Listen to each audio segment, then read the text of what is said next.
Non mais c'était bien cette transe, hein. Moi ça m'a fait du bien, mais je vois pas pourquoi tu m'as mis en garde, il n'y a pas tellement d'effets secondaires. Hein.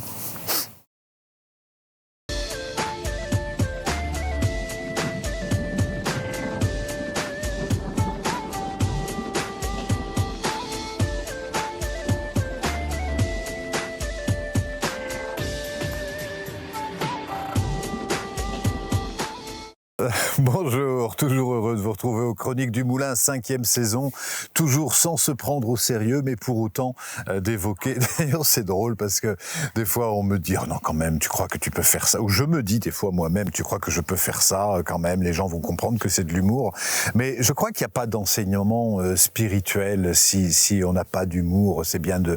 Donc ça me tient à cœur, en tout cas, d'évoquer des sujets qui sont des sujets fondamentaux, moi qui anime mon œuvre depuis 30 ans, mais pour autant sans se prendre au sérieux, en les gardant avec légèreté, sur un ton comme ça, sur les 7-10 minutes que durent les chroniques, mais avec toujours cette légèreté et cette authenticité, la façon dont moi je vis les choses. Encore une fois, c'est pas une vérité universelle, mais c'est la façon dont moi je les vis, et c'est ça que je vous transmets. Et aujourd'hui, je voulais partager avec vous le regard que je porte aussi bien sur la transe que sur ce qu'on appelle les états modifiés de conscience, que je préfère appeler les états élargis de conscience.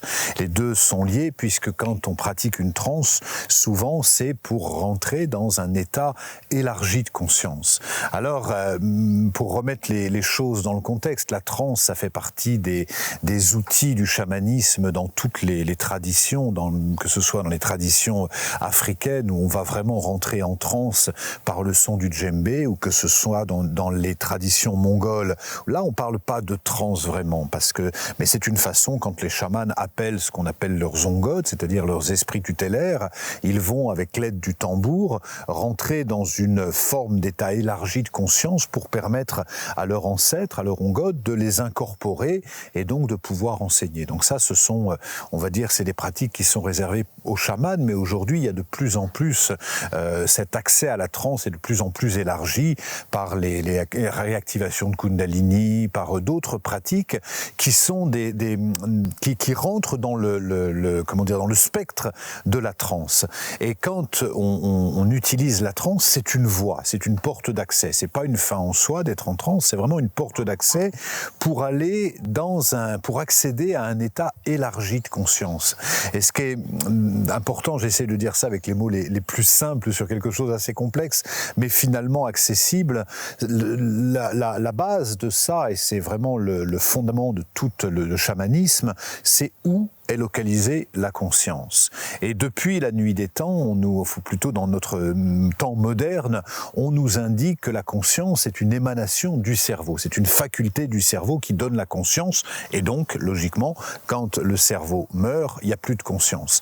Pour les chamans, c'est très différent. La conscience est on pourrait dire une espèce de web cosmique auquel nous sommes reliés, et le cerveau fonctionne davantage comme un poste émetteur-récepteur pour capter des informations, non pas seulement de notre conscience, mais de la conscience de l'humanité. Et ça, c'est vraiment la clé de voûte, on pourrait dire, du chamanisme dans toutes les traditions. Et c'est pour cette raison que les chamans utilisent des portes d'accès que sont les plantes entéogènes ou les psychédéliques, que ce soit l'ayahuasca, le San Pedro, l'iboga, dans toutes les traditions d'Amazonie ou d'Afrique, ou que ce soit chez nous les champignons ou les truffes. Il y a beaucoup d'autres pratiques qui existent depuis là aussi très longtemps. Je vais faire une vidéo là-dessus.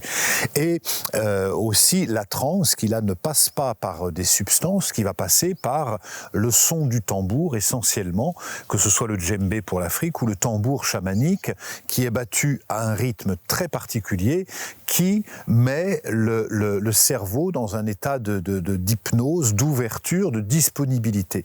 Alors, ce qui est très important, c'est que la transe ne se fait pas malgré nous. On va nous-mêmes décider de rentrer rentrer en transe et donc de se laisser porter. On a beaucoup d'états élargis de conscience naturelle. L'un des plus naturels, c'est quand on danse. Quand on danse, le mental n'est plus aux commandes. Je danse pas en me disant, tiens, je vais mettre mon bras droit devant mon oreille. Naturellement, ça danse à travers moi. C'est déjà un état de transe. Et donc, quand je suis dans cet état de transe, de disponibilité, je vais m'ouvrir à d'autres informations, d'autres états. Ça peut être d'autres mémoires, d'autres... Et on va utiliser la transe pour accéder soit à ces mémoires du passé ou à des états élargis, pour avoir accès, pour avoir des compréhensions. Les chamans utilisent la transe pour avoir une compréhension élargie autrement que par le raisonnement intellectuel. C'est vraiment comme si je connectais mon cerveau à une fréquence particulière. Si je me mets à 87.8, je vais avoir France Inter, je vais avoir France Info sur 105.5. Bah, la transe, c'est pareil. Je vais me élargir pour changer d'état de conscience. Et donc la transe, est-ce qu'il y a des dangers à la transe? Souvent, les gens ont peur de pratiquer la transe. Alors, je vous encourage toujours la transe à la pratiquer de façon encadrée, à ne pas forcément partir seul, mais dès lors que vous êtes encadré par des gens qui sont compétents et en phase de vous accueillir et de vous accompagner, là, à ce moment-là, il n'y a pas de danger particulier. Les deux dangers de la transe, le premier, c'est de ne pas y parvenir, parce que le mental est trop fort, et donc même avec le tambour, on va pas y aller, et si on ne veut pas rentrer en transe, on ne rentrera pas en transe. C'est très rare les gens qui vont rentrer en transe malgré eux. Si vous ne voulez pas, vous n'aurez pas accès à ça. Et l'autre, c'est la peur de ne pas revenir. Mais là-dessus aussi, il n'y a pas de risque. Dès lors que la transe est encadrée, on va vibrer le corps, puisque l'effet de la transe décristallise le corps, par la transe, par le mouvement, par la danse, par le simple ta-ta-ta. On va libérer toutes les tensions qui sont dans le corps et qui nous empêchent d'avoir accès à d'autres informations, à d'autres états élargie, encore une fois.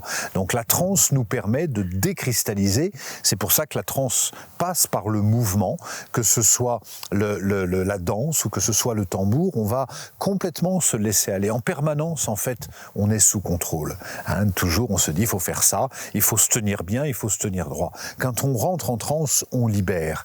Alors vous pouvez, un état que je vous propose, si vous avez envie d'expérimenter, c'est justement par la danse. Mettez de la danse, un peu de la musique un peu dynamique, et laissez-vous aller simplement à décristalliser, à libérer toutes les tensions du corps. Et vous allez voir tout simplement qu'en décristallisant et en libérant toutes les tensions du corps, il se passe quelque chose, aussi bien au niveau du cerveau qu'au niveau du cœur. Il y a quelque chose qui s'ouvre, les tensions ont disparu, et à ce moment-là, il y a un accès, un état élargi auquel vous avez accès.